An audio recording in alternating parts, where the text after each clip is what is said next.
مہذب معاشرے میں یہ چیزیں نہیں ہوتی کہ آپ جو ہے نا ہاتھ ماروڑے کسی کا بہت زیادہ. کیوں؟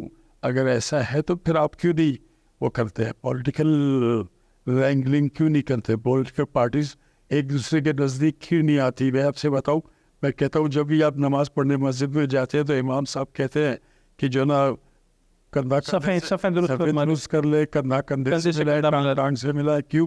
کہ شیطان جو ہے نا رستے سے گزرتا ہے. وہ کہ مسجد میں شیطان کا کام نہیں ہے، لیکن یہ کس طرح ہوتا ہے. یہاں پہ پولیٹیکل پارٹیز بھی اتنی ایک دوسرے سے دور ہو گئی ہے کہ ان کے درمیان میں بڑے شیاطین آ رہے ہیں اور جا رہے ہیں، جہازوں میں بھی آ رہے ہیں، سب میں آ رہے ہیں. تو یہ پولیٹیکل پارٹیز بھی اگر سفید درست کر لیں، پاؤں سے پاؤں، کندھے سے کندھا ملے، تو ٹھیک ہے. آج یہ پارٹی گورنمنٹ میں ہوگی، کل دوسری پارٹی گورنمنٹ. لیکن پولیٹیکل پارٹیز کیوں صفیں درست نہیں کرتی؟ اس میں جو آپ نے کہا کہ درمیان میں شیاطین آ جا رہے ہیں، آپ کو نہیں لگتا کہ پولیٹیکل پارٹیز خود ان کو انوائٹ بھی کرتی ہیں کہ نہیں آ جائیں، ہمیں کسی طریقے سے اقتدار دیں؟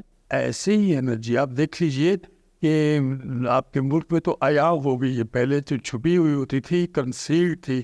اب تو ہر چیز ریویلڈ ہے. You can see with by your naked eyes. آپ کی آنکھیں اس کو دیکھ سکتی. اس کے لیے ایرک کی بھی ضرورت نہیں، دوربین کی بھی ضرورت نہیں ہے.